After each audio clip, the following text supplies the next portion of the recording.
Textile youth carnival 2.4 কার কাছ থেকে আপনি জেনেছেন? টেক্সটাইল ইউথ কার্নিভাল সম্পর্কে আমি আমার ভার্সিটির একজন সিনিয়র ভাইয়ের কাছ থেকে জানতে পেরেছি। তিনি 6-7 মাস আগে থেকেই তারও আগে থেকে হচ্ছে টেক্সটাইল ইঞ্জিনিয়ারিং সোসাইটির সাথে যুক্ত ছিলেন। তার কাছ থেকে মেনলি আমি জানতে পেরেছি। থ্যাংক ইউ আপু। টেক্সটাইল ইউথ কার্নিভাল 2.4 কবে থেকে আপনি যুক্ত হলেন? আমি টেক্সটাইল ইউথ সোসাইটিতে কিছুদিন আগে একটি আমাদের আমাদের আসলে কম্পিটিশন ছিল। সেই কম্পিটিশনে আমরা যুক্ত হয়েছিলাম। আমাদের ইউনিভার্সিটি থেকে 3-4 জনের একজন টিম ছিল।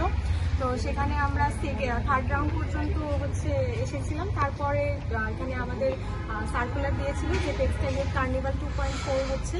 তো সেখান থেকে হচ্ছে আমাদের এখানে যুক্ত হয়। আচ্ছা, থ্যাংক ইউ আপু। আপনার কোন ভার্সিটি থেকে আসা হয়েছে? আমরা হচ্ছে Bangladesh university of business and টেকনোলজির সেকেন্ড ইয়ারে textile engineering department. Thank you আপু, ধন্যবাদ আমাদেরকে সময় দেওয়ার জন্য। আশা করি হচ্ছে টেক্সটাইল ইউথ কার্নিভাল 2.5 বিগত বছরে আমাদেরকে আপনারা আবার সময় দিবেন, আমাদের মাঝে থাকবেন আশা করি, এই প্রত্যাশা কামনা করি।